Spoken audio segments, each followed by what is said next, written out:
नमस्कार, आप देख रहे हैं ओपीटीवी इंडिया। मैं हूं ओमपाल सिंह राजपूत। समाजवादी पार्टी के नेता मोहम्मद आजम खान और उनके 6 साथियों को आज कोर्ट से बड़ी राहत मिली है और जिन्होंने इस पूरे केस में जीरो से लेकर आज हीरो तक की जो कार्रवाई की है वो खुद अपनी जुबानी हमारे दर्शकों को बताएंगे। सर, क्या ये केस था? क्योंकि आरोप बड़े गंभीर थे आजम खान के 6 साथियों पर, जिसमें तत्कालीन सीओ आले हसन कहा गया कि 3 फरवरी की सुबह पर बिल्डोज़र लेकर पुलिस बल लेकर गए, लोगों के घर में लूटपाट की, लोगों के घर को उजाड़ दिया, तहस नहस कर दिया, लूटपाट कर दी और आज केस बरी हो गया है, उनको राहत मिल गई है। अभियोजन पक्ष का भी ये कहना कि अभी हम देखेंगे कहाँ हमसे चूक हो गई, रिवीजन करेंगे। देखिए, ऐसा है, ये कहानी शुरू से ही सिरे से ही झूठी है। उसकी वजह यह है कि एक सरकारी ज़मीन पर सरकारी कॉलोनी बनी खड़ी है जिसमें 1008 आसरा आवास हैं जो गरीबों को दिए गए हैं। उस कॉलोनी का निर्माण दिसंबर 2015 से शुरू हुआ। उससे पहले ज़मीन अधिकृत की गई, पैसा आवंटित हुआ, अधिकारियों के अकाउंट में पैसा प्रशासन के अकाउंट में आया, उसके बाद काम शुरू हुआ। तो ये कह देना कि 3/2/16 को वहाँ कोई घटना हुई, यहाँ किसी का कोई मकान था आसरा आवास परिसर के अंदर या कोई प्लॉट था, ये पूरी तरह से झूठ है। जब कोई मकान नहीं था तो वहाँ लूट कैसे हो गई? तो ये पूरी कहानी शुरू से झूठी थी। आज क्या हुआ जब फैसला सुनाया? आजम खान आए, उनके सभी साथी कोर्ट न्यायालय को ही लोग आखिरी उम्मीद की नज़र से देखते हैं और आज आखिरी उम्मीद हमारी पूरी हुई। माननीय न्यायालय ने सभी को बरी किया, बाइज्जत बरी किया और फैसले का स्वागत करते हैं हम। अभियोजन पक्ष कह रहा है कहीं चूक हुई है हमसे।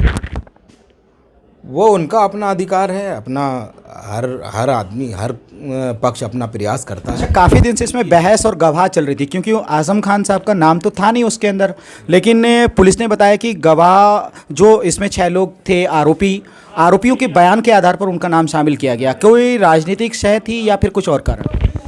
देखिए, जिन लोगों को नामजद किया गया था, पृष्ठभूमि मोहम्मद आजम खान साहब के लिए ही तैयार की गई थी। जिन लोगों को नामजद किया गया, आगे आजम खान साहब को इसमें षड्यंत्र का आरोपी बनाना था।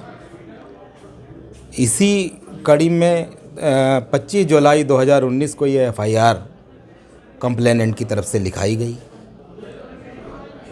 रिपोर्ट दर्ज होने के लगभग एक साल से भी ज़्यादा टाइम में मोहम्मद आजम खान साहब को इसमें 120B का मुल्ज़िम बना दिया गया। कोर्ट में चार्जशीट भी फाइल की गई, कहीं कि उन्हीं के लोग बता रहे हैं कि उनके सह पर हुआ है, तो उन सब चीज़ों को कोर्ट ने किस नज़रिए से लिया?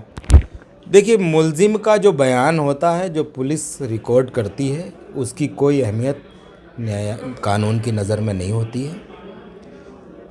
न्यायालय में दोनों पक्षों को अपना अपना केस साबित करना होता है और साबित साक्ष्यों के आधार पर होता है। बिल्कुल ठीक सी बात है, साक्ष्यों के आधार पर होता है। आजम खान के अधिवक्ता हैं जो हमको अभी बता रहे थे, जिन्हें आप सुन रहे थे। इनका ये कहना है कि वहाँ पर जो सरकारी संपत्ति थी उसको खाली कराया गया था और खाली कराने के बाद जो वहाँ पर विकास के नाम पर आसरा कॉलोनी बनाई गई, उस वक्त सपा शासनकाल में, आज वहाँ बहुत सारे लोग भी रहते हैं। तमाम सारी चीज़ों को लेकर सवाल ये भी है कि अगर उस दौरान तमाम सारी चीज़ें हुई और वहाँ ये कॉलोनियाँ बनी हैं, तो ये तो सारा जो पैसा है, सारी जो चीज़ें हैं, इसमें बड़े अधिकारियों पर भी जांच होनी चाहिए कि आखिर वो किन चीज़ों को लेकर वहाँ से उजाड़ा गया, क्योंकि ये मुकदमा दर्ज हुआ कि यहाँ बस्ती थी या लोगों को हटाया गया, उजाड़ा गया। बहरहाल अब इन सब चीज़ों को लेकर क्या कोई अधिकारी मंत्री उत्तर प्रदेश में, या फिर अब चूँकि ये केस जीत चुके हैं, तो क्या आप कोर्ट में इन सब चीज़ों को मेंशन करेंगे कि हमारे लोगों के साथ में जो किया गया, गलत किया गया? इसमें तो जिलाधिकारी और बहुत सारे लोग, क्योंकि वहाँ पर सरकारी क्वार्टर्स बने हैं, लोग रहते हैं, उनके अपने लिए करवाई गई थी क्या ये सारी चीज़ें? देखिए, ऐसा ये साबित हमने कोर्ट में किया है और शुरू से हमारा डिफेंस यही है कि ये सारे का सारी जो कार्रवाई हुई है, वैध सारी की सारी जो कार्रवाई ये मुकदमे की हुई है, ये फर्जी है। जो आसरा आवास कॉलोनी बनाए जाने की कार्रवाई हुई, जो पूरी वैध तरीके से की गई और उसमें जो प्रशासन के उच्चाधिकारी, जो शीर्ष अधिकारी हैं ज़िले के होते हैं, वो उनके दिशा निर्देश के अनुसार ही काम हुआ है। पूरी कमेटी उसमें बैठती थी। आसरा आवास कॉलोनी में लगभग 50 करोड़ के आसपास रुपया आया अकाउंट में और उसके बाद बनना शुरू हुआ। किसी भी सरकारी ज़मीन पर कोई प्रोजेक्ट लाया जाता है तो उसका एक प्रक्रिया होती है। पहले उस ज़मीन से सारे जो अड़चनें हैं वो दूर की जाती हैं। उसके बाद ज़मीन अधिकृत होने के बाद जिस विभाग की ज़मीन होती है उससे नो ऑब्जेक्शन सर्टिफिकेट लिया जाता है। नगरपालिका की ट्रंचिंग ग्राउंड की ज़मीन थी, नगरपालिका से डूडा ने अनापत्ति प्रमाण पत्र लिया। उसके बाद डूडा ने इस पर आसरा आवास कॉलोनी बनाई और जिस तारीख की घटना दिखा रहे हैं 3/2/16, वहाँ उस घटना तो ऐसी कोई हुई नहीं। चलिए, बहुत बड़ी बात है कि जिस घटना को लेकर पूरे प्रदेश में इतना बड़ा बवाल मचा था कि आज़म खान के 6 साथियों ने दिन दहाड़े वहाँ के लोगों को उजाड़ दिया, बस्ती उजाड़ दी, घरों में घुसकर लूटपाट कर दी। आज कोर्ट से उसी मामले में उनको और उनके 6 साथियों को बरी कर दिया। दरअसल आज़म खान का नाम उनके 6 साथियों के बयान के आधार पर पुलिस ने मेंशन किया और उसके बाद कोर्ट में चार्जशीट फाइल की और उसके बाद फ्रेम चार्ज हुए। और आज जब कोर्ट ने फैसला सुनाया तो फैसले के दिन आज़म खान के साथी और उनके लोग बेहद खुश इस वजह से हैं क्योंकि इस पूरे मामले में उनके लोगों को और उनको षड्यंत्र के तहत 122B का मुजरिम बनाया था। बहरहाल अब कोर्ट से एक बड़ी राहत है। हालांकि इन सब चीज़ों को लेकर इनका कहना है कि उन्होंने कुछ अपने लिए तो किया नहीं था, जो किया था सरकार का काम है सरकारी संपत्तियों से कब्जे हटवाना, कब्जे हटवा कर सरकारी चीज़ों का निर्माण कराना, तो वो सारी चीज़ें हुई हैं। बहरहाल अब वर्तमान की सरकार अब इन सब चीज़ों को कितनी गंभीरता से लेकर आगे कोई बड़ा एक्शन लेगी, क्योंकि वहाँ पर ना तो आज़म खान का कब्जा है, ना आज़म खान के लोगों का कब्जा है और कोर्ट ने भी आज फैसला उनके ही हक में दिया है। तो क्या उस वक्त के दौरान जो अधिकारी थे उनसे कोई चूक हुई, और अगर किसी से अगर चूक नहीं हुई है तो जिन लोगों ने भी ये मुकदमा दर्ज कराया है इन लोगों के विरुद्ध भी आप आगे जाएंगे क्या? नहीं, देखिए, अभी हम सबसे पहले जजमेंट की सर्टिफाइड कॉपी लेंगे, उसको पूरी तरह से देखेंगे। इस तरह से बदनाम आप तो यही कहेंगे ना कि आज़म खान को छवि खराब करने की कोशिश की गई, उनके लोगों को बर्बाद तहस नहस करने की कोशिश की गई, क्योंकि घरों में लूटपाट करना, ध्वस्त करना, इन सब चीज़ें बड़े संगीन मामले हैं।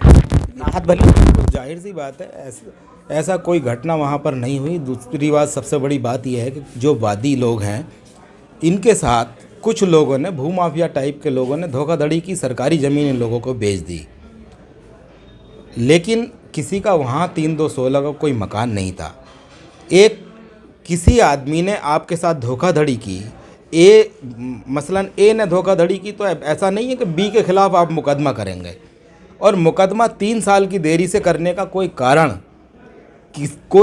ना तो किसी विवेचक को मिला, ना तो विवेचक ने किसी ने अपना स्पष्टीकरण दिया, ना वादी ने अपना स्पष्टीकरण दिया कि 3 साल तक क्यों खामोश बैठे रहे और अचानक ये मुकदमे कैसे हो गए। कोई भी घटना अगर होती है, तरफ से कोई फुटेज, कोई वीडियो दिए गए थे कि 3 फरवरी 2016 को वहाँ पर ये सब कुछ हुआ, जो एलिगेशंस लगाए गए थे? पुलिस ने भी आरोप पत्र में कही है कि जो बातें FIR में लिखी गई वह खूब भी सिद्ध पाई गई।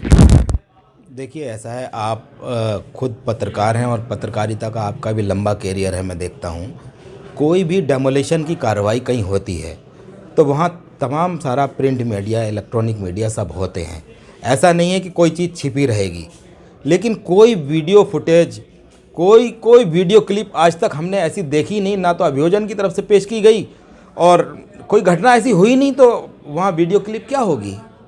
जहाँ तक सरकारी ज़मीनों पर से कब्ज़ा हटने की बात है, अभी नैनीताल में होटल मेट्रोपॉलिटन पॉल का मामला आपके संज्ञान में होगा। शत्रु संपत्ति की ज़मीन पर 134 परिवार वहाँ बसे हुए थे, वहाँ सरकारी ज़मीन से लोगों को हटा दिया गया। पूरी दुनिया ने देखा, देश ने नहीं, दुनिया ने देखा, पूरी दुनिया ने देखा और ऑनरेबल सुप्रीम कोर्ट तक से उनको स्टे नहीं मिला।